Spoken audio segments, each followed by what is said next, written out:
L'Église a une histoire.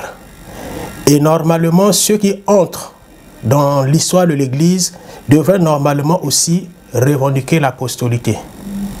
Parce qu'il y a l'Église que Jésus a confiée aux apôtres. Et les apôtres, jusqu'à aujourd'hui, l'Église est en marche. Parce que les apôtres ont reçu le Saint-Esprit et ont commencé la mission. Et cette mission, accompagnée par l'Esprit Saint, continue jusqu'à aujourd'hui. Mais quand quelqu'un veut à tout prix récupérer quelque chose, l'intention c'est de montrer que dans ce qui existe déjà, il y a quelque chose qui n'est pas normal pour que nous puissions récupérer ce que les gens ont déjà commencé à exercer et faire de ça comme si c'était nous qui avons reçu le monopole. Donc, quand on récupère, il faut rejeter quelque chose pour que les gens constatent qu'il y a eu erreur quelque part et ce que nous sommes en train de faire, c'est ce qui est mieux. Mais il faut regarder toujours dans le sens de la succession apostolique.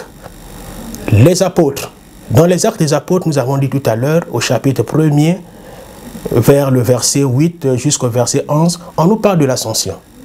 Nous avons essayé de regarder dans l'évangile de Marc et Luc, dans la finale de l'évangile, on nous parle de l'ascension et qui est même lié au mystère pascal. Donc ça veut dire que quand nous célébrons le mystère pascal, nous devons savoir que l'accomplissement du mystère pascal, c'est l'ascension. Et dans l'évangile de Matthieu aussi, au chapitre 28, on nous parle de l'ascension. Maintenant, si les gens rejettent l'ascension comme un élément qui n'a rien à voir avec la mission, ça veut dire qu'on tape à côté. Parce que c'est l'ascension qui nous donne le temps de nous préparer à accueillir l'Esprit Saint. Il doit repartir pour qu'il nous envoie l'Esprit Saint. Mais s'il n'est jamais reparti, l'Esprit Saint ne viendra jamais puisque la mission du Père, c'est créer le monde et tout ce qu'il renferme. La mission du Fils, c'est sauver l'humanité. Après avoir sauvé l'humanité, c'est la mission de l'Esprit Saint qui doit commencer pour conduire l'Église jusqu'à la parousie à la fin des temps. Mais si on oublie la dimension de l'ascension dans ce qui est la mission de l'Église, ça veut dire qu'on tape à côté parce que l'Esprit Saint ne va jamais revenir puisque le Fils sera toujours là et nous ne serons jamais consacrés dans la vérité du mystère pascal et nous ne serons jamais témoins de Jésus-Christ.